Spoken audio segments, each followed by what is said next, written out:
কারা যোগ্য তা খতিয়ে দেখে তারপরে সিদ্ধান্ত নেওয়া হবে। সুপ্রিম কোর্ট আসলে তৃণমূল কংগ্রেস কালো কাপড় পরে এখানে এসেছিল তো দিল্লিতে। সুপ্রিম কোর্ট আগে কালো কাপড়ের উপরে সম্পূর্ণ সাদা রং করে দিয়েছে। ভারতবর্ষের সংবিধান সব রাজ্যের জন্য প্রযোজ্য, পশ্চিমবঙ্গ আলাদা কোনো রাষ্ট্র নয়। সুপ্রিম কোর্টের এই রায়কে স্বাগত জানানো হচ্ছে এবং একই সঙ্গে আজকে বহু বয়স্ক মানুষ, সমাজের প্রতিষ্ঠিত মানুষ যে হয়রানির শিকার হয়েছেন তার জন্য দায়ী প্রশাসন, তৃণমূল কংগ্রেস, রাজ্য সরকার, সেটা আজকে সুপ্রিম কোর্টের রায়ে উঠেছে। মুখ্যমন্ত্রীর বক্তব্যকে কার্যত সুপ্রিম কোর্ট নস্যাৎ করে দিয়েছে। পুলিশের সর্বোচ্চ পদাধিকারী ডিজিপি তাকে শোকজ করা হয়েছে, নোটিশ দেওয়া হয়েছে। এটাই তো প্রমাণ করছে যে যা অসঙ্গতি তৈরি হয়েছে, যা অচল অবস্থা তৈরি হয়েছে, যেভাবে আগুন লাগানো হয়েছে, ভাঙচুর হয়েছে, সেটা সরকারকে দিয়ে হয়েছে, সরকারি প্রশাসনকে দিয়ে হয়েছে, পুলিশের সহযোগিতা হয়েছে। আজকে এই রায়ে সেটাই উঠেছে। সর্বোচ্চ আদালতের তরফ থেকে আজকে এটাও বলা হয়েছে যে মাইক্রো অবজারভাররা কোনো চূড়ান্ত সিদ্ধান্ত নিতে পারবেন না, তারা শুধু পরামর্শ দেবেন, চূড়ান্ত সিদ্ধান্ত নেবেন ইআরও। সমস্ত ইআরও বা এআরও যারা এখানে গন্ডগোল করেছেন তাদের বিরুদ্ধেও ব্যবস্থা নেবার অধিকার নির্বাচন কমিশন এর থাকবে, সেটাও এই রায়ে স্পষ্ট করে বলে দেওয়া হয়েছে। কথা কিছু কিছু বুঝে নিতে হয়, যেটা বোঝানোর সুপ্রিম কোর্ট আজকে সেটা বুঝিয়ে দিয়েছে এবং পশ্চিমবঙ্গের রাজনীতি সচেতন মানুষ এটা বোঝেন। এসআইআর নিয়ে যে বিভ্রান্তি তৈরি করার চেষ্টা তৃণমূল কংগ্রেস চালিয়ে যাচ্ছে, আজকে সুপ্রিম কোর্ট কার্যত সেটা স্পষ্ট করে বলে তার উপরে লাগিয়ে দিয়েছে। কমিশন আজকে যে অভিযোগগুলো করেছে যে 4 তারিখ অর্ডার দেওয়া হয়েছিল এই নতুন অফিসারদের দেওয়ার কথা, 7 তারিখ দেওয়া হয়েছে, মাঝে 3 দিন সময় নেওয়া হয়েছে।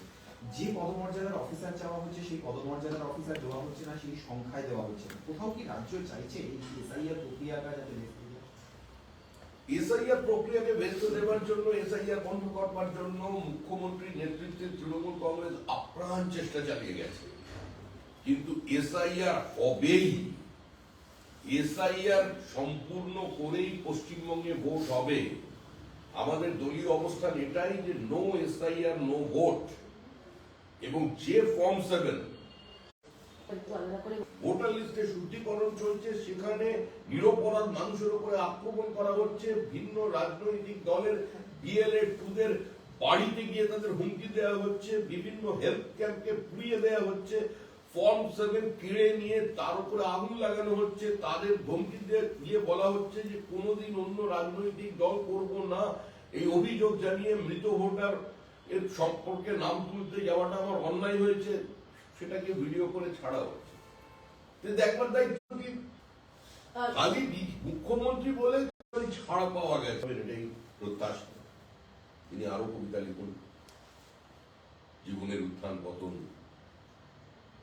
এবং নিশ্চিত যেখানে বিদায় আসন্ন, সেই যাওয়ার পথকে মসৃণ করতে করতে তিনি কবি মন নিয়ে কবিতার মাধ্যমে যেটা মানুষের সামনে দিন, আমার মনে হয় এতে রাজনীতির পরিভাষা কিছুটা বদল আসবে।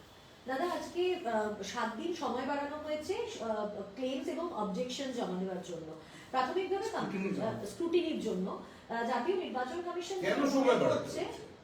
কেন সময় বাড়াতে হচ্ছে এটাই সবচেয়ে বড় প্রশ্ন।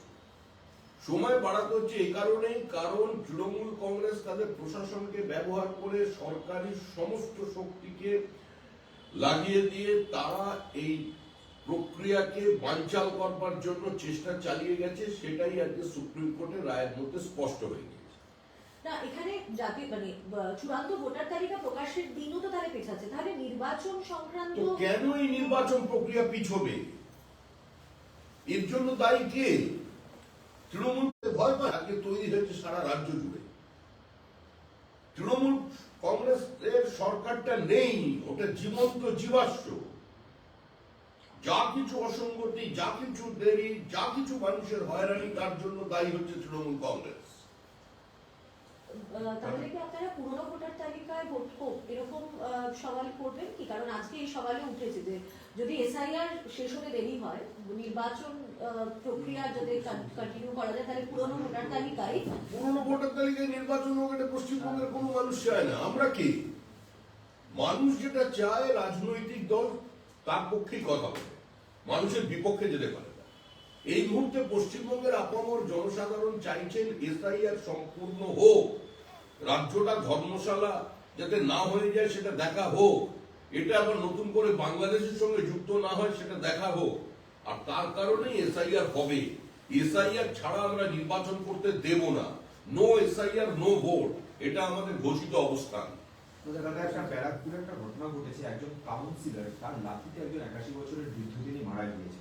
এই যে কাউন্সিলরদের দাপাদাপি, এদের হাত দিয়ে কি এই মুহূর্তে রাজনীতিটা নিয়ন্ত্রণ হচ্ছে? এই কাউন্সিলরদের দাপাদাপি বিভিন্ন এলাকায়, এদের মাধ্যম দিয়ে কি নিয়ন্ত্রণ হচ্ছে? এরা টাকা তুলে দেয়, সেই কারণে দলেদের কিছু বলে না? দেখুন, যে কলকাতার কাছে ব্যারাকপুর এবং কাউন্সিলর সরাসরি লাঠি মেরেছে, রাজ্যে নির্বাচন কিছুদিনের মধ্যেই আছে, সেই জন্য সংবাদ মাধ্যমে আজকে এটা ভুল চর্চিত হচ্ছে। তো তৃণমূল তো এটাই করে থাকে। মোহাম্মদ আলী বিজেপি কর্মী 2021 সালে বারাসাতে প্রকাশ্য দিবালোকে পুলিশের উপস্থিতি থেকে পিটিয়ে খুন করা। বীরভূম বিজেপি কর্মী প্রকাশ্যে পিটিয়ে খুন। তো এটা তো চলছে।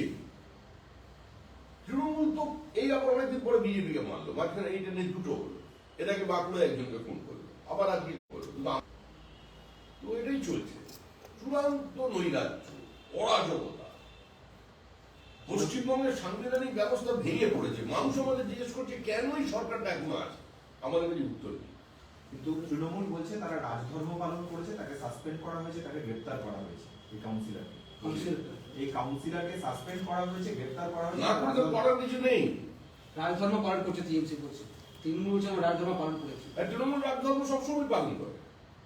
যখন শাহজাহান আক্রমণ করলো, কেন্দ্রীয় তদন্তকারী সংস্থা তাদের অফিসারদের প্রায় মৃত্যুর হাত থেকে ফিরে আসতে হলো, তখন তৃণমূল কংগ্রেস রাজধর্ম পালন করেছিল। জামাই আদমকে অন্য জায়গায় রেখে দিয়েছিল, তারপর সময় বুঝে তাকে এনে পুলিশের হাতে তুলে দিয়েছে।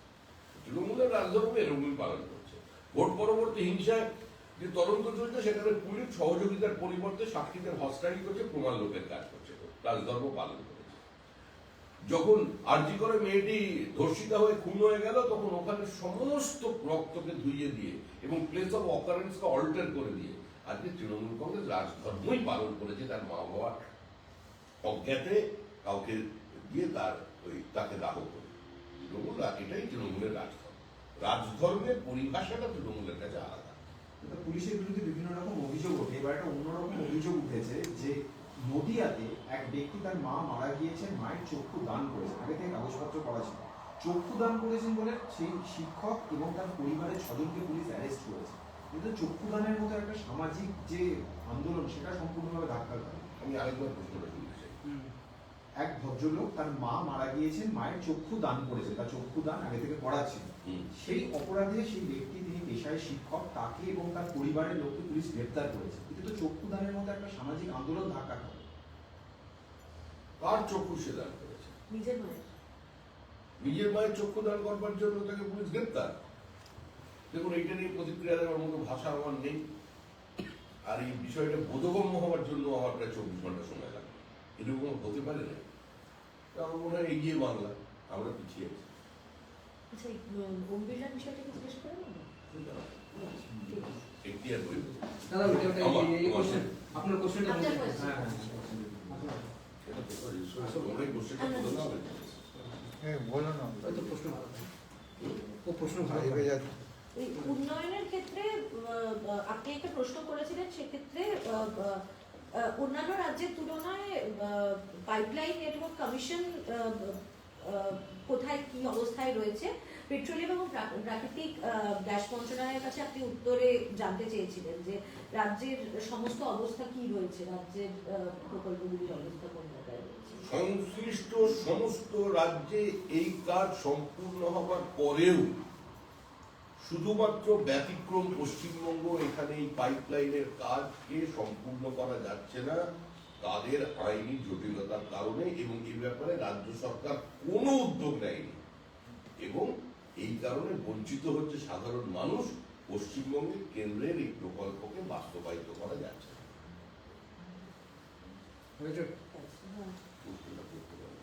তাহলে আপনার তো প্রশ্ন পরে ভালো হয়ে দিলাম তুই করো না তুই তো প্রশ্নটা ভালো করে এর আগে প্রশ্ন করো ভালো করে প্রশ্ন করো তুমি তো হলদিয়া করছো জগদীশপুর হলদিয়া বোকারো ধামরা যে গ্যাস পাইপলাইন সেখানে দেশের অন্যান্য রাজ্যে 98.7% কাজ হয়ে গেছে, কিন্তু পশ্চিমবঙ্গে প্রকল্পটা আটকে রয়েছে। যখন রাজ্যের উন্নয়নের যখন পাঁচালী পাঠ করা হচ্ছে তখন কেন্দ্রীয় সরকার সংসদে এই তথ্য দিচ্ছে। দেখুন, পেট্রোলিয়াম মন্ত্রক আজকে লিখিতভাবে এই প্রশ্নের উত্তর দিয়ে জানিয়ে দিয়েছেন যে সংশ্লিষ্ট রাজ্যের কাজ 98% শেষ হয়ে যাবার পরেও ব্যতিক্রম পশ্চিমবঙ্গ, এখানে এই কাজকে শুরু করা যায়নি। এতদিন পর্যন্ত পশ্চিমবঙ্গের কারণে পশ্চিমবঙ্গের প্রান্তিক মানুষ, সাধারণ মানুষ বঞ্চিত হতো। এখন এর কারণে অন্যান্য রাজ্যের মানুষরাও এফেক্টেড হয়ে পড়ছে।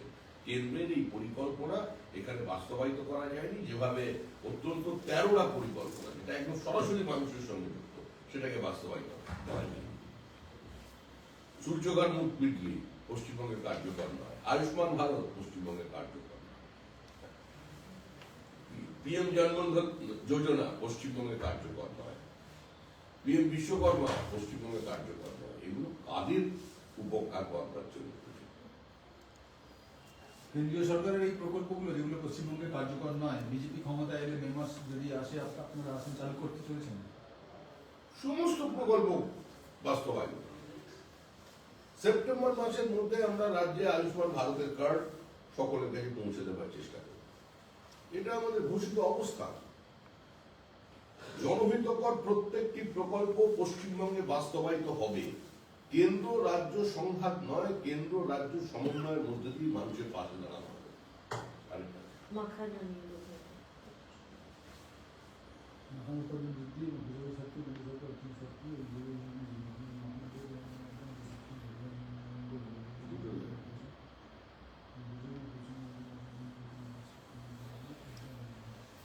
দাদা, যে ন্যাশনাল মাখানা বোর্ড এবং আইসিএআর এর মাধ্যমে যে প্রশিক্ষণ, গবেষণা এবং ভ্যালু এডিশনের যে উদ্যোগ নিয়েছে কেন্দ্রীয় সরকার মালদায়, সেখানে অন্যান্য রাজ্যে এখনো পর্যন্ত সমস্ত প্রকল্প এগিয়ে গিয়েছে, কিন্তু পশ্চিমবঙ্গে এখনো সরকার প্রয়োজনীয় যে বার্ষিক পরিকল্পনা, কর্মপরিকল্পনা, সেটা এখনো জমা দেয়নি।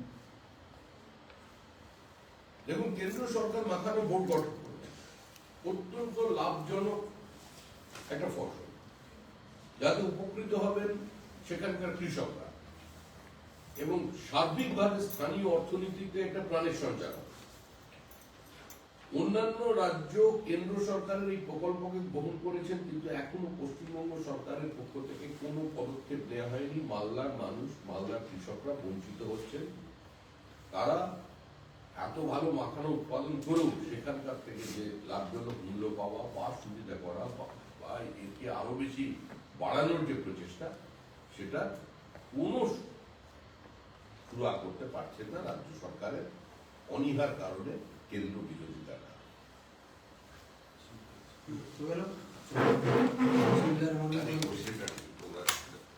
এটা খুব মেজর জিনিস।